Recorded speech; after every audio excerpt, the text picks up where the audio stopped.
Procurando uma forma digital e inovadora de acompanhar e cuidar da jornada de tratamento do seu paciente, além de gerar insights através de dados e métricas? A Johnson & Johnson MedTech traz a solução. BodyMais, a solução digital que suporta seu paciente durante toda a jornada de tratamento e garante que você tenha visibilidade de cada etapa. Um aplicativo para os pacientes e uma plataforma para você e sua equipe multidisciplinar. Acompanhamento desde a primeira consulta. Checklist personalizado de acordo com cada plano de saúde. Informações sobre data da solicitação e autorização da cirurgia. Detalhes do agendamento da cirurgia como data, hospital, técnica cirúrgica e convênio.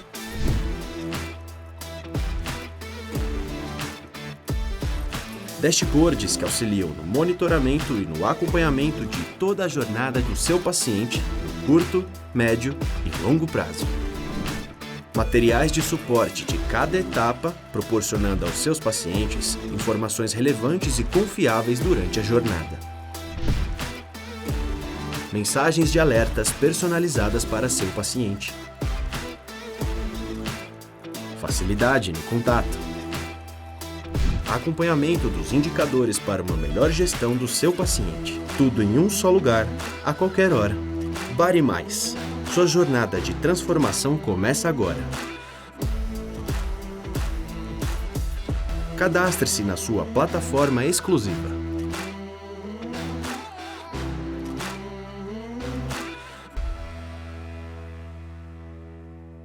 Seja muito bem-vindo a mais um episódio do podcast Questão de Saúde.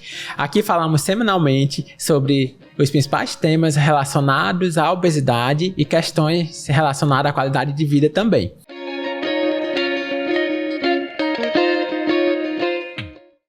E hoje vamos falar um bate-papo super especial. Teremos duas convidadas aqui, a Carolina Luz, que você já conhece, né? Carol, se apresente. Fernanda já me apresenta achando que todo mundo me conhece, né? Prazer pessoal, meu nome é Carolina Luz, eu sou nutricionista, especialista em tratamento da obesidade e cirurgia bariátrica e também pós-graduada em psicologia e psicopatologia da nutrição. E vou ter o prazer de mais uma vez dividir essa mesa a fim de trazer alguns esclarecimentos aí para os nossos ouvintes e para os nossos espectadores, né? Isso aí, Carol. Bem-vinda novamente.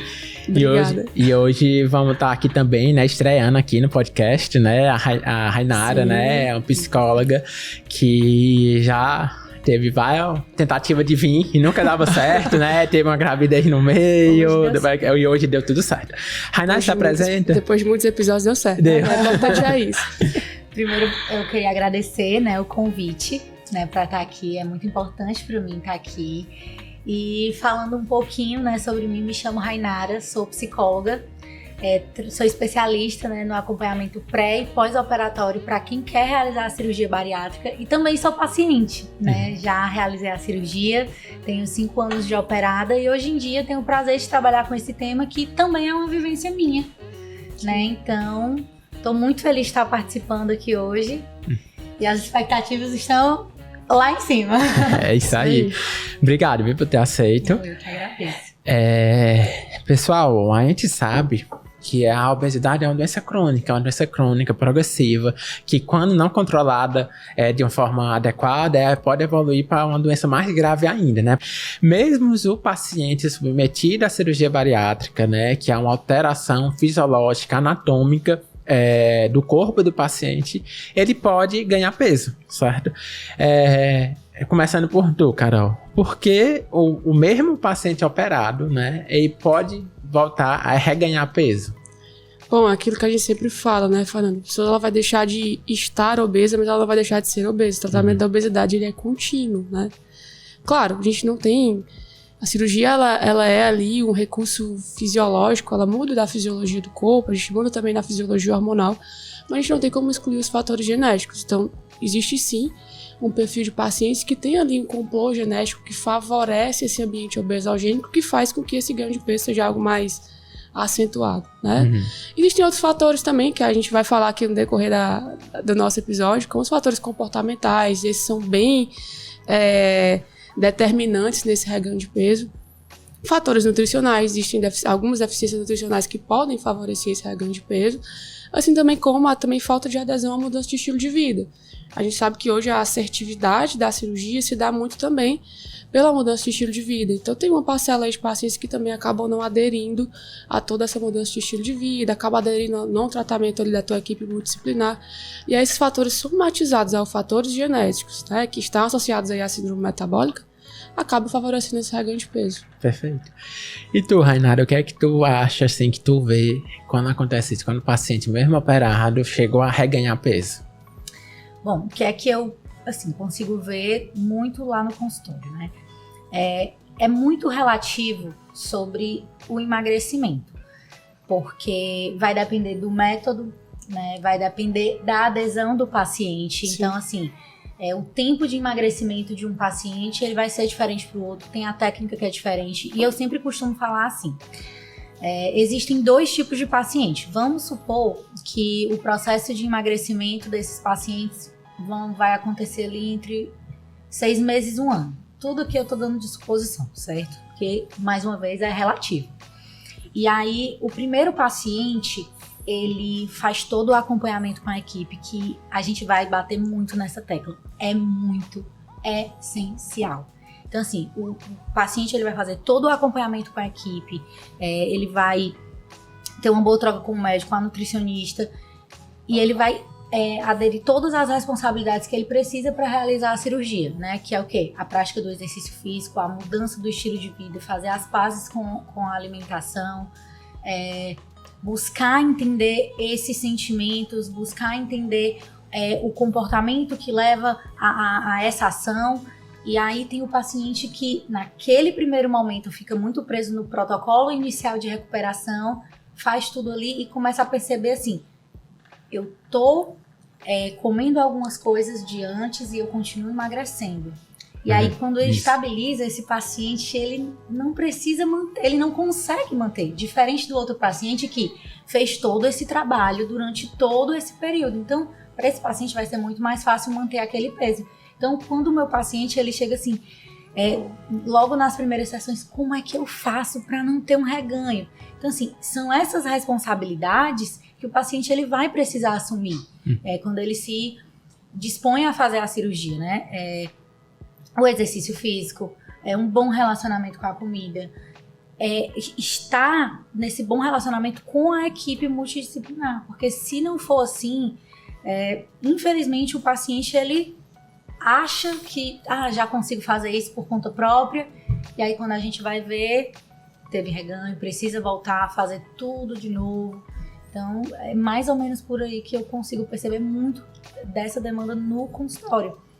E também, no começo, o paciente ele tá muito ligado ao que a gente fala. Então, assim, o paciente ele tá muito ligado às tuas orientações, à tua permissão. Eu já posso fazer isso, eu já posso fazer isso. Então, ele tá bem presente. Carol, eu já posso comer isso? Eu já posso fazer isso?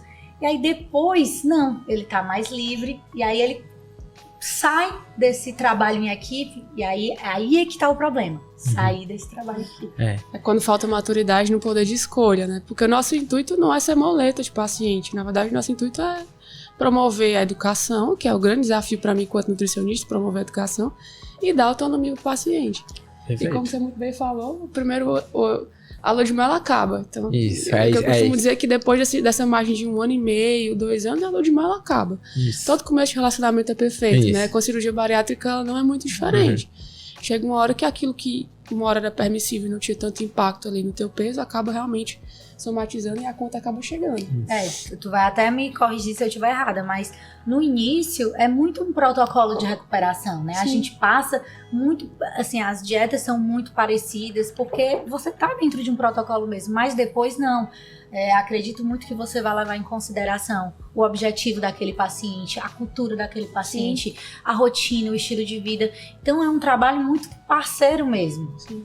Né? E a questão da educação está muito presente. Eu sempre falo para o meu paciente, eu não estou aqui para negar a sua cirurgia, porque eles enxergam a psicologia muito como um laudo.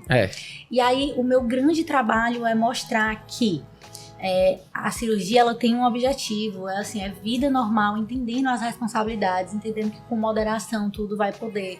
A intenção é trazer esse bom relacionamento e educar. É bem educativo o atendimento, justamente para que o paciente ele consiga compreender, né, assim, por que ele está fazendo essa cirurgia, o que é que isso vai impactar, o que é que vai mudar, né, e para o reganho também. Isso. Porque um pré-operatório bem feito, um acompanhamento bem feito de pós-operatório, faz com que o paciente não tenha esse reganho. Exato. Perfeito. E é bem o que vocês falaram. A gente sabe que existe essa lua de mel, né?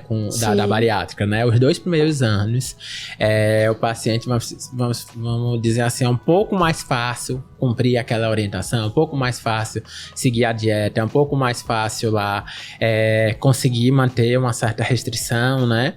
E com o tempo isso vai ficando difícil, vai ficando mais difícil, certo? É tanto que 25% dos pacientes, né, que operam chegam a reganhar algum peso que perdeu, certo? E em 10, 20 anos, que o bom da cirurgia bariátrica é isso, existem estudos de 20 anos, existe estudo de 40 anos na bariátrica, eu acho que não existe nenhuma outra área médica que existe estudo há tão longo tempo, né? E mostra que realmente até 40% do paciente chegam a reganhar peso, certo? Porém, reganhar peso é assim, um paciente perdeu 20 quilos, aí ganha 10 dos 20 que perdeu. Para recuperar o peso total, certo? É menos de 10%. Então, essa história de dizer, operei, eu não vou operar porque depois de um tempo volta a reganhar peso. Não é isso que a literatura médica diz. A literatura médica mostra que, em geral, em até 5 anos, só 10% do paciente voltam a ter aquele peso que tinha inicial, né? Antes de ter operado. E o reganho de peso acontece por vários motivos. É fator biológico, anatômico, genético, né? O tempo da cirurgia, né? A técnica cirúrgica e fator psicológico, né? Que eu acho que é um fator importantíssimo, né?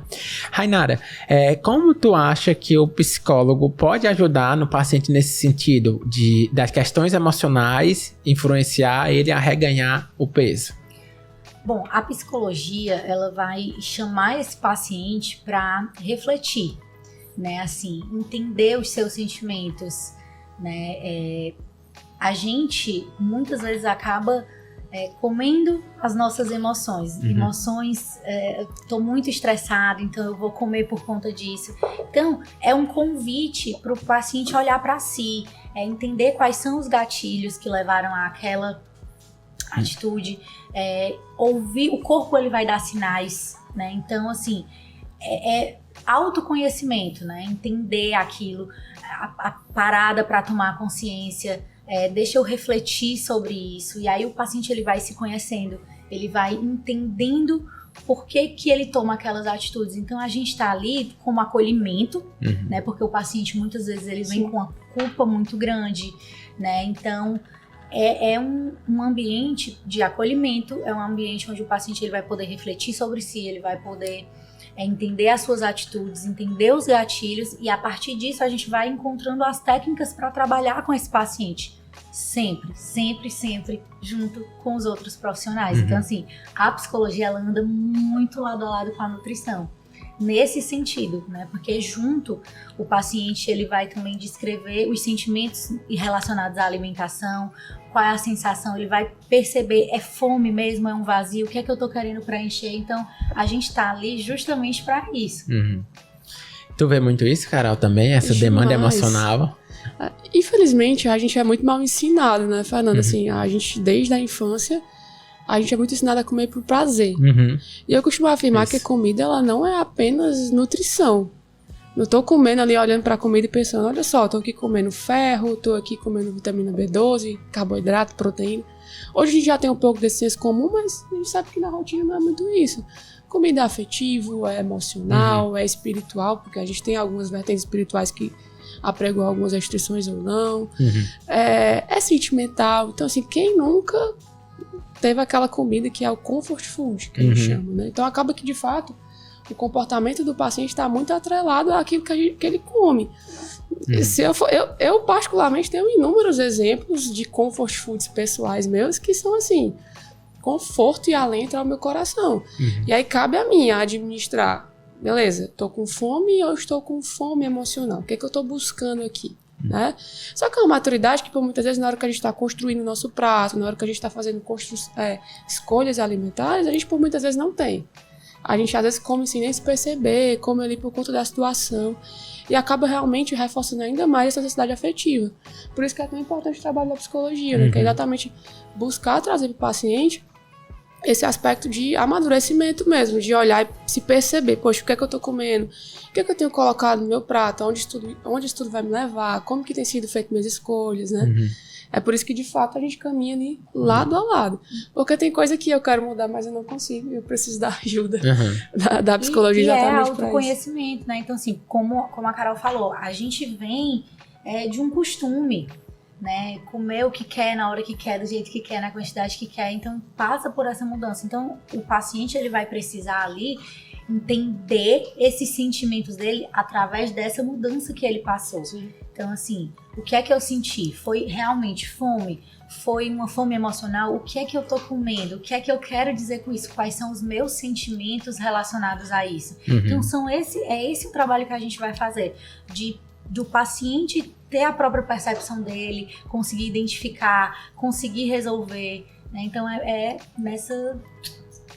essa linha de raciocínio.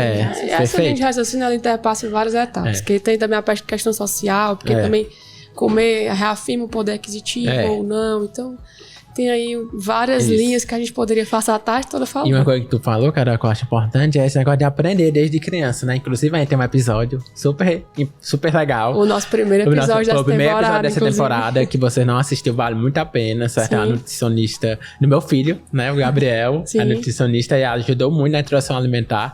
E eu acho que esse episódio pode ajudar muitas mães que estão passando por esse processo, porque não é um negócio simples. E não é culturalmente, tu sabe bem, né? Rainara disso. Não é simples, é complexo, é algo que por muitas vezes a gente, enquanto adulto, não sabe fazer, então acaba replicando ali para os seus filhos, né? Então, de fato, se vocês ainda não assistiram, gente, corre lá, primeiro episódio dessa terceira temporada e vai lá assistir. Vale muito a pena, tá muito bom mesmo. Tu assistiu, né, Carol? Assisti.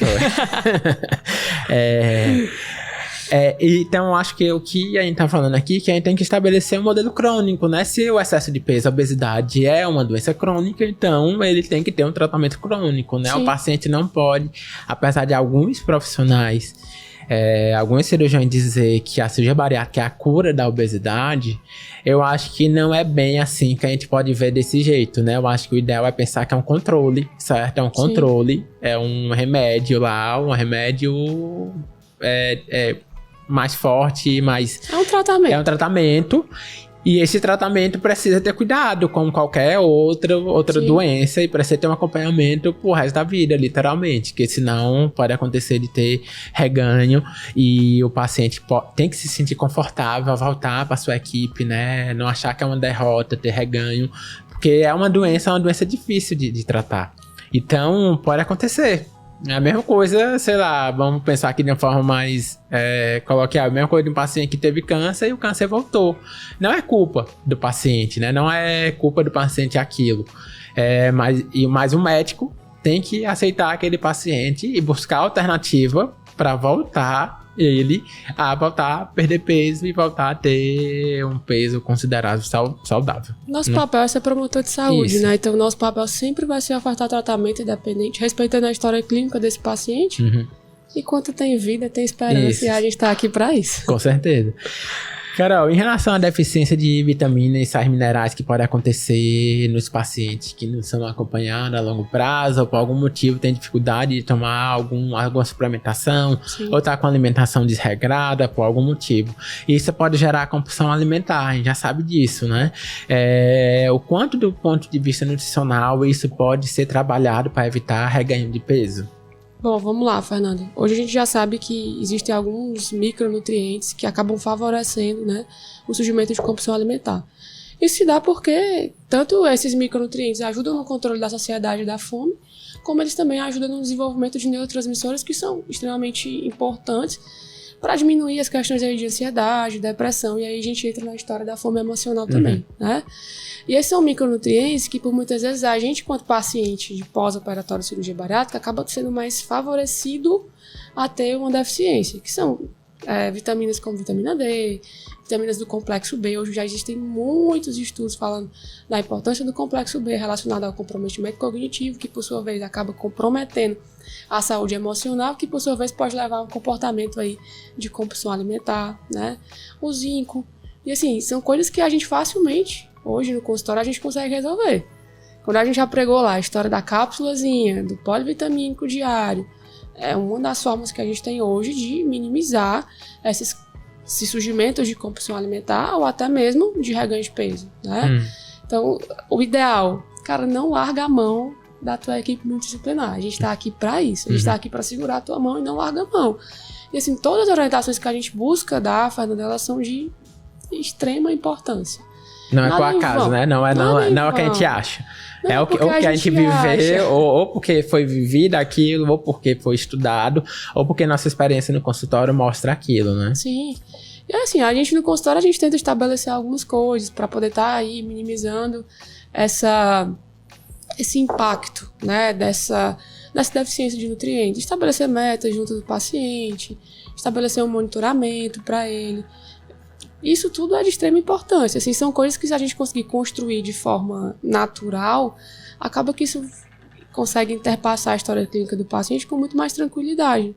Não precisa ser aquela coisa forçada. Precisa realmente que o paciente tenha aquele entendimento da importância de. Assim como a cirurgia foi importante para ele, o acompanhamento do pós-operatório também vai ser de extrema importância para que o sucesso da cirurgia seja validado no decorrer do tempo, né? E o sucesso se dá não apenas pela perca de peso, mas também por não ter deficiências nutricionais, ter um bom relacionamento com a comida, ter uma boa aceitação de autoimagem. Isso tudo faz parte da história clínica do paciente como pessoa e a gente não tem como negar. Perfeito. E, Rainara, como o acompanhamento psicológico pode ajudar nesse controle da compulsão alimentar, que pode surgir por N motivo em pacientes que fizeram a cirurgia, né, e estão no processo de reganho de peso? Pronto. O que é que acontece?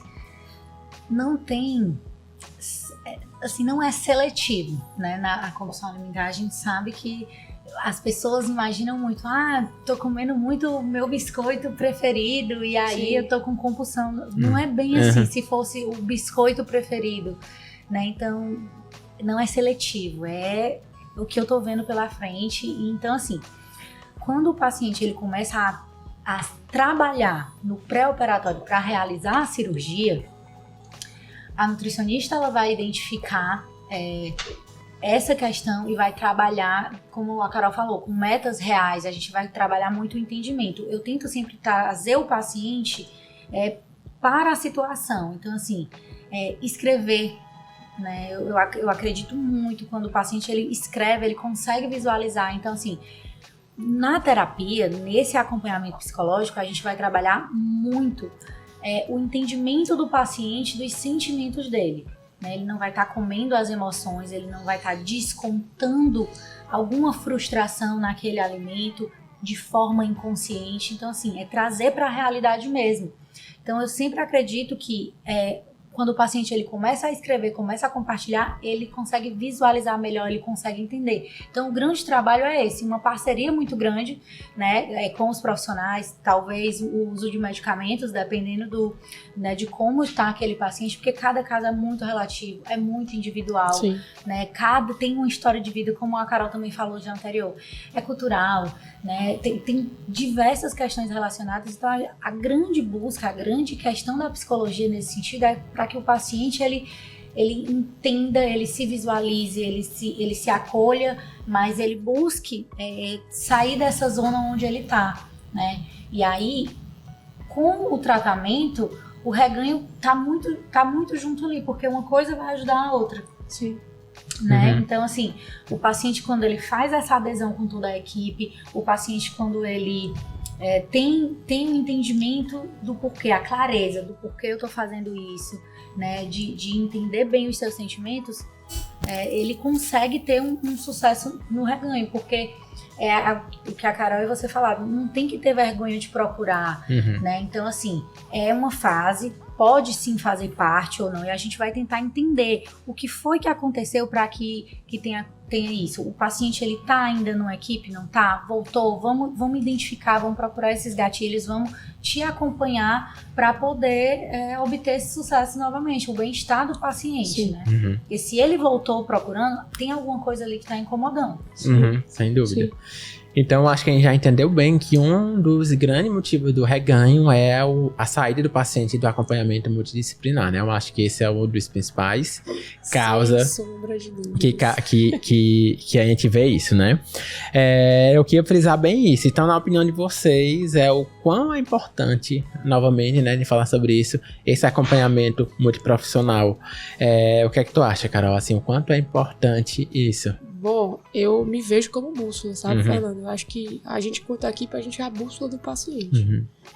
A vida, ela é uma estrada, uma trilha, e a gente vai estar aqui para poder estar norteando o tratamento do paciente.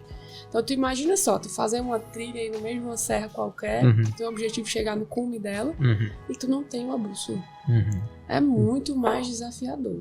Tipo, pode até ser que você consiga chegar, você vai indo ali por um caminho, depois vai por outro, mas tu consegue entender que é muito mais difícil chegar e ter êxito naquilo que tu tá buscando se tu não tem um recurso. Então a gente é apenas um recurso. Eu coloco apenas porque eu costumo me colocar apenas no lugar de coadjuvante. Eu quero que meu paciente seja protagonista da história dele e faça o negócio acontecer, né?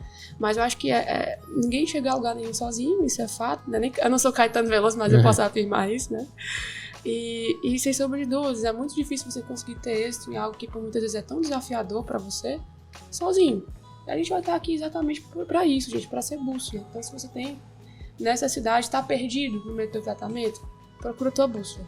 Porque a gente vai estar aqui exatamente pra te nortear. E Rainara, o que é que tu acha? Eu faço das minhas palavras, né, as da Carol, porque assim, a equipe, e é importante que o paciente se sinta bem com a equipe, é importante porque a equipe troca. Por exemplo, o Fernando, ele já chegou para mim para conversar sobre uma paciente, então a gente trocou informações ali a partir do meu ponto de vista, do dele, então é importante.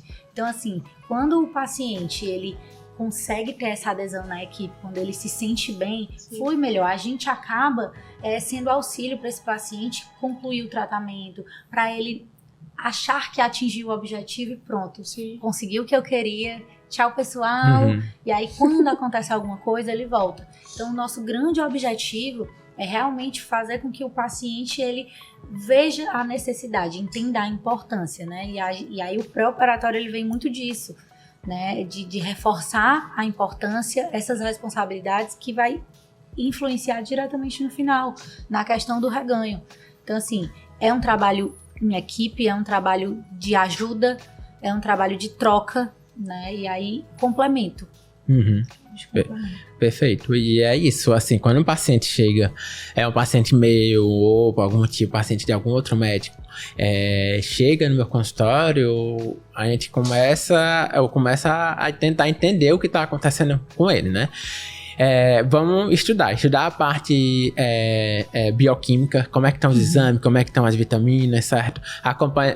Estudar a parte psicológica, né, que tem mecanismo de compulsão, que está tendo acompanhamento ou não com um psicólogo, né, e algumas vezes com psiquiatra, certo?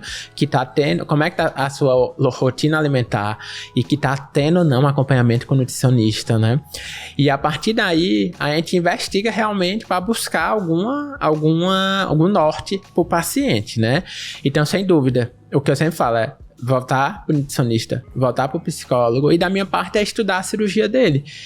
Eu tenho que entender que realmente a cirurgia dele está ok, certo? Que é só causas comportamentais que está fazendo aqui reganho de peso. Muitas vezes não, algumas vezes não. Tem alterações na cirurgia, ou porque a cirurgia é muito antiga, ou porque teve algum problema técnico, ou porque houve mudança por algum motivo na cirurgia. E a gente precisa estudar a cirurgia, precisa ver uma endoscopia, precisa ver uma tomografia, precisa entender como é que aquela cirurgia que fez o paciente perder peso em determinado momento agora não está mais ajudando ele, certo? E aí a gente consegue separar bem que tem a parte comportamental, é só comportamental, que não é só, porque na verdade é importantíssimo, abrange muito mais, ou que tem alguma coisa a mais, entendeu? Que tem alguma alteração a mais que a gente pode ajudar nisso, né? E a gente pode ajudar bastante nisso. Principalmente, por exemplo, técnica cirúrgica. Existe técnica cirúrgica de 20 anos atrás que a gente não conseguia deixar a cirurgia tão bem feita como é feita hoje, certo? Por limitação de material cirúrgico, certo? Hoje os materiais cirúrgicos deixam a cirurgia muito mais fácil de ser feita, entendeu? Algumas vezes o paciente é aquele paciente muito grande, é um paciente que tinha uma obesidade muito importante, e isso dificulta tecnicamente a cirurgia. Então o cirurgião não consegue fazer a melhor cirurgia naquele momento.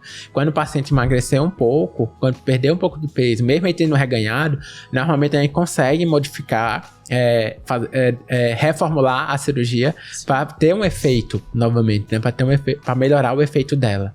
Sim. E aí, nessa tua fala, eu consigo ver muito a importância do retorno desse paciente antes de um reganho. Isso. Porque assim, né, é muito o que eu falei no começo. Meu paciente pergunta, como é que eu não vou ter? O que é que eu faço para não ter? Porque eu conheço quem teve, eu conheço, né, traz muito essa fala. Então assim, quando o Fernando chega pro paciente dele e fala assim, quero te ver com 1 semana, 1 mês, 3, 6, 9, depois anualmente, de 6 em 6 meses, enfim, ele vai estar ali na manutenção da tua cirurgia, passando o exame, fazendo o atendimento clínico ali, te vendo, entendendo, esse teu exame aqui deu baixo, vamos conversar com a Carol, vamos alinhar aqui em equipe, porque isso aqui vai melhorar pra você. Aqui na endoscopia a gente conseguiu ver que tá tudo bem, a tua cirurgia tá ok. Então esse o grande trabalho. Aí o paciente que ele não vai, quando tem um reganho, se torna mais difícil. Sem dúvida. Né? Porque quando você faz a adesão ao tratamento, vai indo de acordo com as orientações do profissional, se torna mais fácil, né? A equipe consegue te orientar melhor. Que acaba sendo um trabalho preventivo, né? Isso. Que é algo que por muitas vezes a gente acaba negligenciando, ignorando. E eu sempre deixo muito claro o paciente, por que eu falo muito com o meu paciente, é importante que você goste da sua equipe, do seu médico, porque assim, o paciente bariátrico, ele não tem alta. É pro resto da vida. Isso. Então, assim, todo ano eu tenho que fazer ali meu check-up para entender como é que tá, né? Se tá tudo certo, se essa vitamina que eu tô tomando tá dando certo. Então, é essa ligação que é importante, né? Perfeito. Exatamente.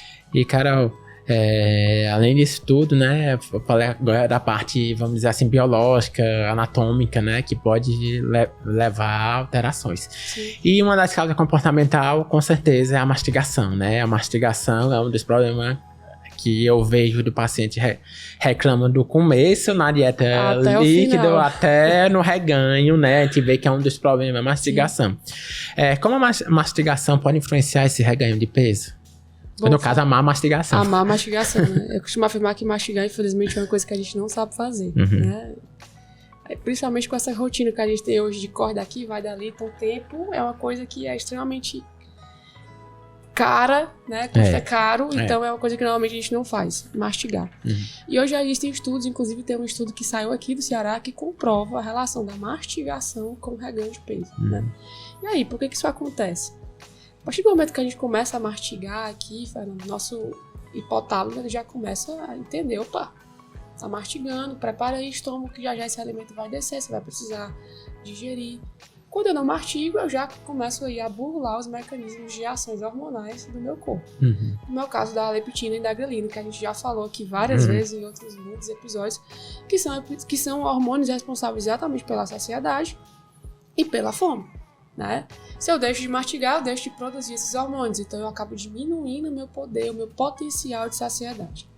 Fora que, se eu deixo de mastigar, eu também deixo de digerir alguns alimentos, porque existem alguns alimentos que começam a ser digeridos a partir da nossa amilase salivar, que são enzimas que estão aqui presentes na nossa saliva.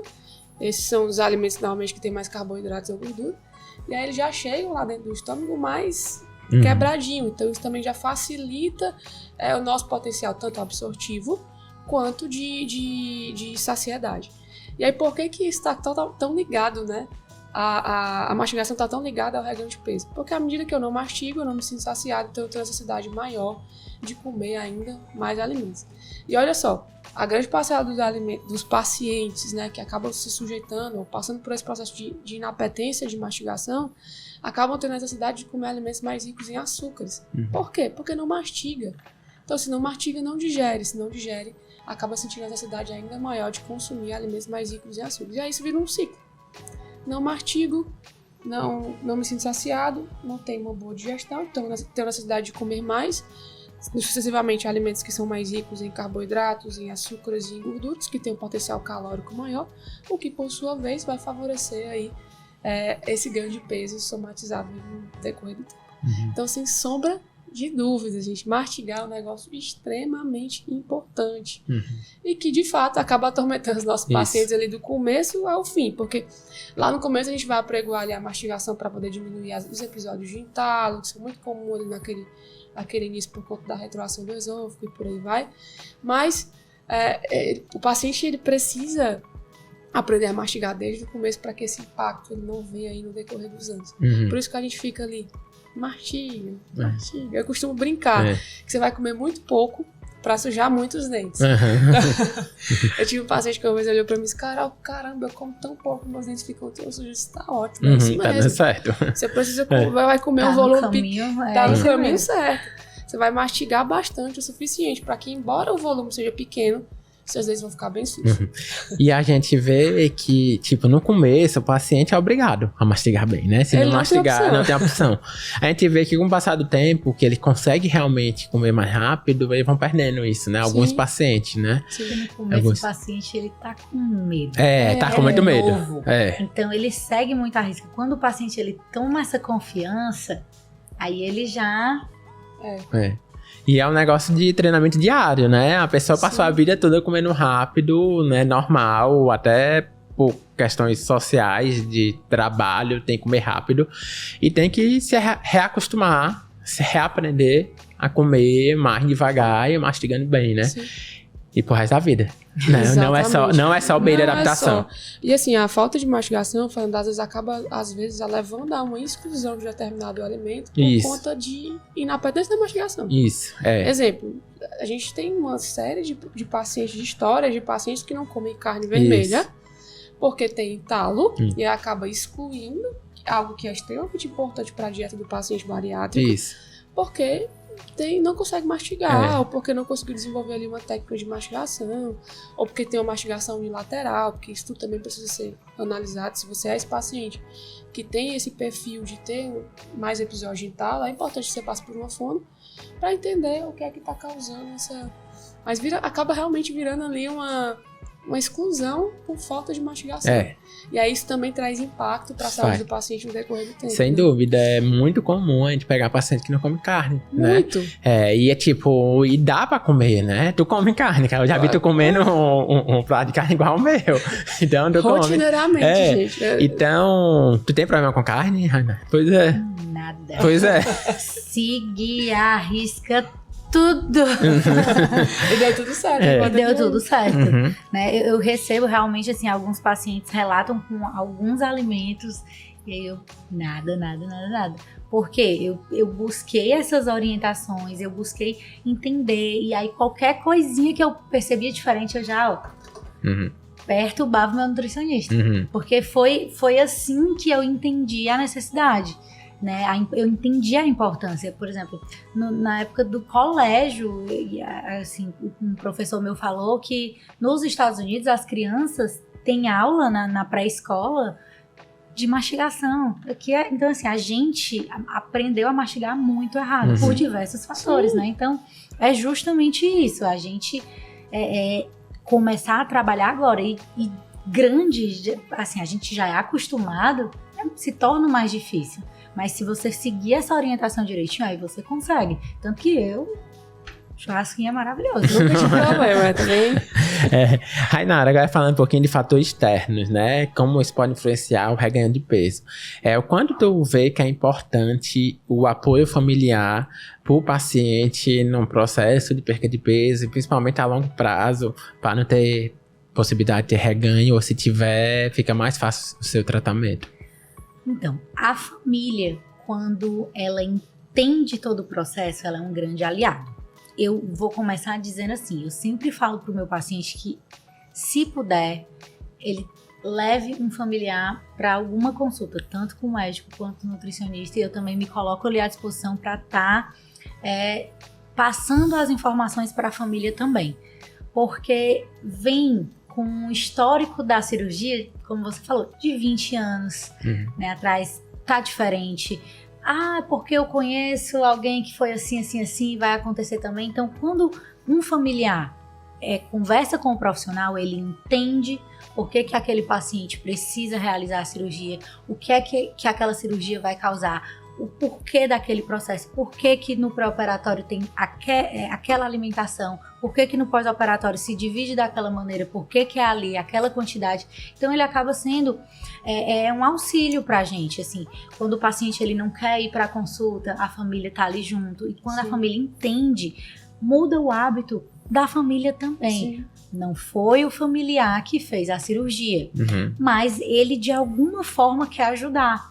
Então, aquela mudança de hábito, aquela mudança de rotina, para a família, aproxima, né? Aproxima o familiar, porque quando você passa as instruções de como é que vai ser todo esse processo e a família entende, ela agrega, né? Então, ela é um trabalho que, se o familiar entende, busca entender, compreende, ele vai ajudar muito a equipe nesse processo. Então, assim, é muito essencial, porque é a família que vai estar com aquele paciente ali o tempo todo. A gente uma vez por semana, uma horinha ali naquela consulta, não, mas o familiar, ele tá o tempo todo com aquele paciente, então é ele que vai estar ali, de certa forma, auxiliando também. Sim, e querendo ou não, assim, a família acaba determinando o ambiente que esse paciente vai estar, né?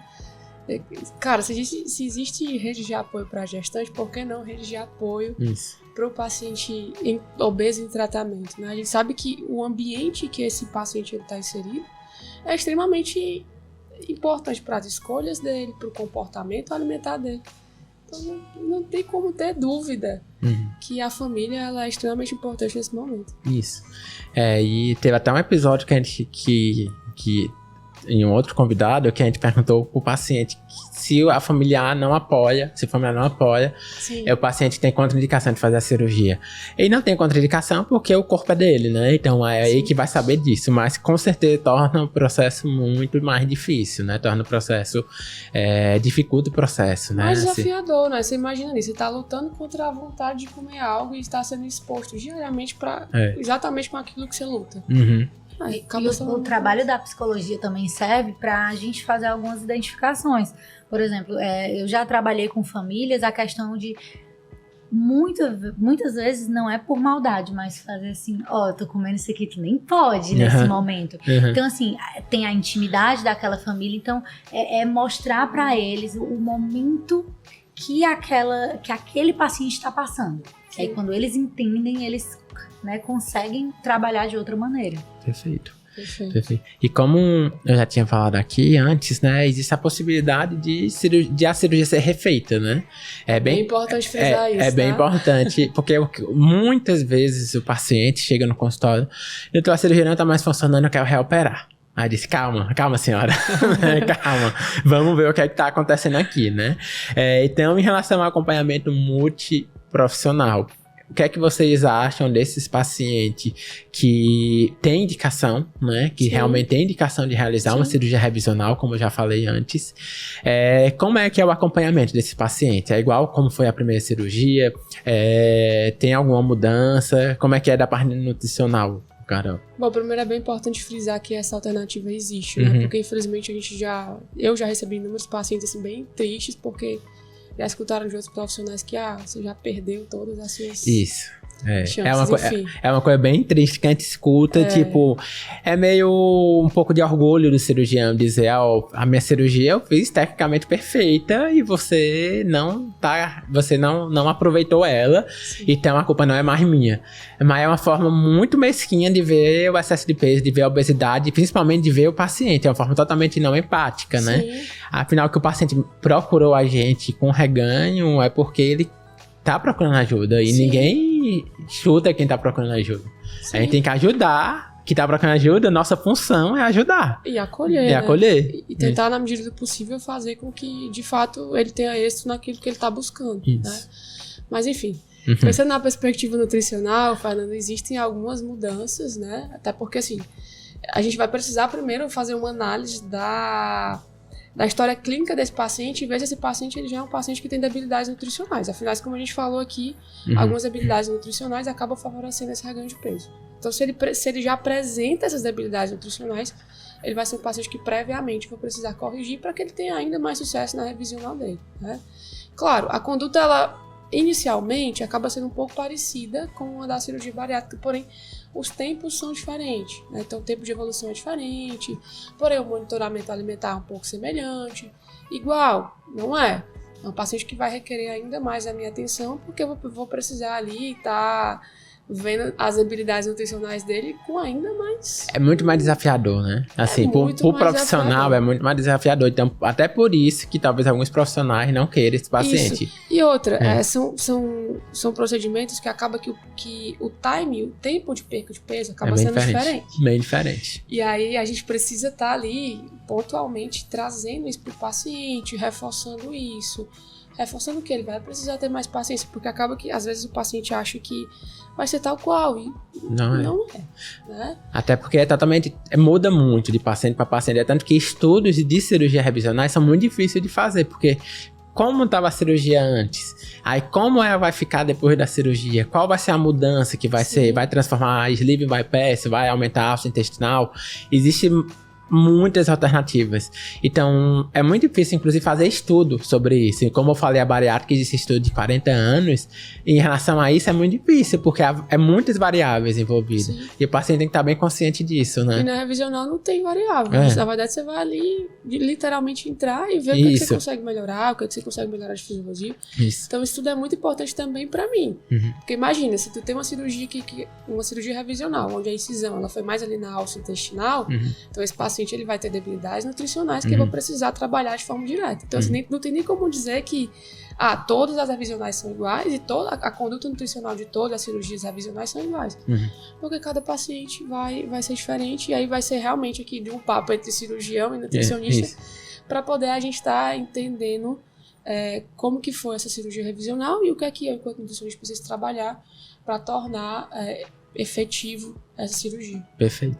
E do ponto de vista da psicologia, Rainara, como é que é essa parte do paciente que refaz a cirurgia bariátrica? Assim, inicialmente, acolhimento, né? Porque o paciente, ele muitas vezes chega se sentindo fracassado, né? Então, a gente acolhe o paciente e, inicialmente, para realizar a cirurgia bariátrica, a gente vai entender a história de vida do paciente. Para revisional, a gente já conhece a história de vida do paciente. Sim. Então, a gente precisa entender, nesse caminho, o que foi que aconteceu, né? Quais foram os gatilhos, né?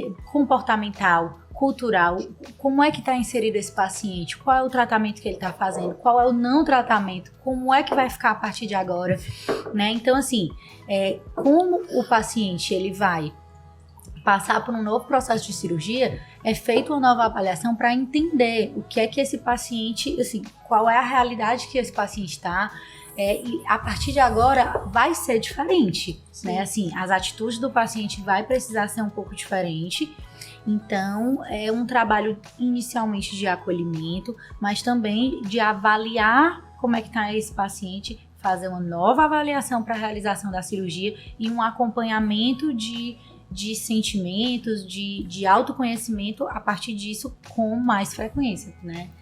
Às vezes o paciente reforçar cada vez mais ali a importância desse acompanhamento, porque agora ele não pode se dar ao luxo de sair da equipe, não.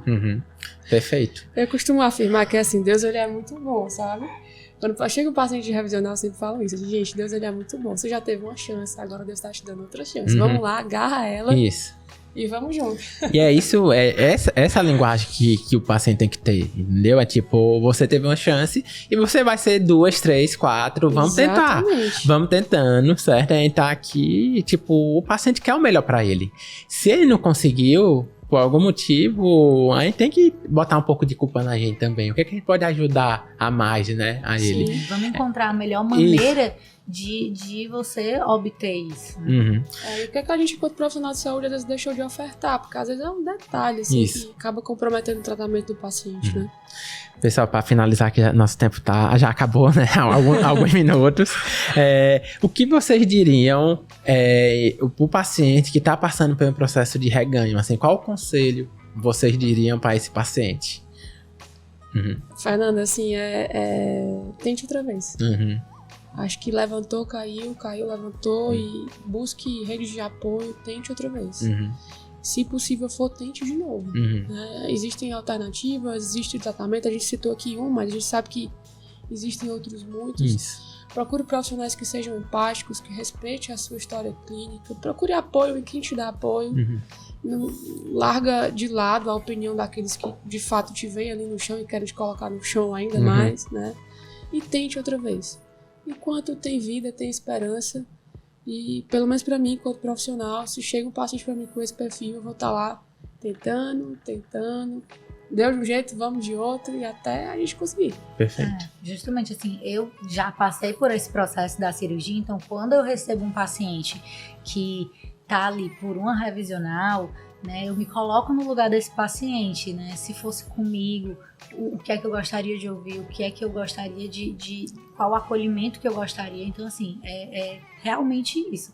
Só não vai ter jeito pra morte, né? Mas, assim, como equipe, a gente vai tentar ali encontrar o melhor tratamento, encontrar o melhor método. Se não for o cirúrgico, tem algumas outras opções, né? Então, assim, a gente como equipe vai acolher esse paciente e orientar da melhor maneira para que ele fique bem, ele se sinta bem dentro desse processo, né? Porque vale muito a pena. Perfeito. É isso. O momento final do nosso podcast, né? Pergunta do Instagram, mas não vai dar tempo, certo? Porque já acabou o nosso tempo. Então, vamos se comprometer quando for lançado esse episódio. Cada um abre no seu Instagram uma caixinha de perguntas sobre esse tema. Inclusive, combinado? Pode deixar. Então, no outro dia, quando passar esse episódio, a gente abre e vai tirar todas as dúvidas que a gente não conseguiu. Que tem outras muitas dúvidas. Isso, já tinha aqui algumas perguntas que não vai dar tempo.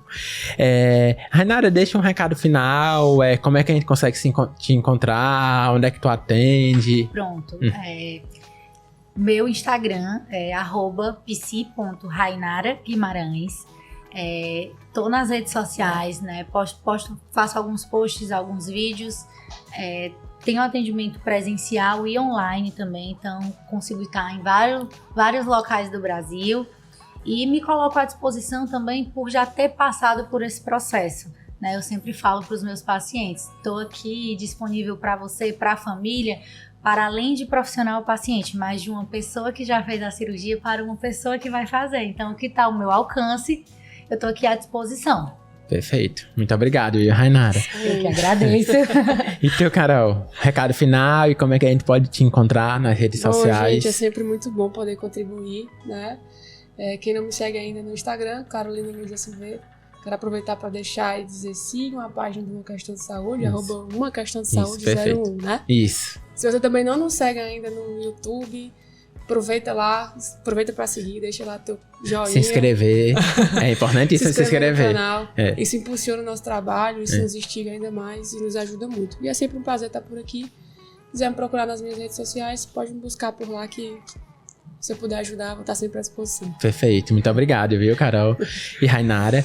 E pessoal, o podcast Questão de Saúde aí tem um apoio da Johnson & Johnson Medical Tech, né? E a gente tá toda essa temporada divulgando um aplicativo, né, chamado Bari Mais. Esse aplicativo ele acompanha o paciente na jornada do pré-operatório, certo? É muito importante porque a gente sabe como é difícil, né, essa parte do pré-operatório. E lá ele ajuda acompanhando o paciente. E também faz uma comunicação direta com o médico. O paciente lá se cadastrar nesse aplicativo, aí precisa cadastrar um médico e aí dá autorização ao médico para ter os dados que o paciente coloca lá, né? E isso acaba fazendo uma comunicação muito boa entre o médico e o paciente. Para baixar esse aplicativo, a gente encontra ele, tá na minha página, certo? Do Instagram, tá na página do Questão de Saúde e tá na descrição do link desse podcast, né? Tanto no Instagram, quanto no YouTube, certo? E é isso, pessoal. A gente lembrando aqui que o Questão de Saúde é dirigido por mim, é produzido pela Kizuna Brand, certo? E é gravado aqui no Estúdio Viral.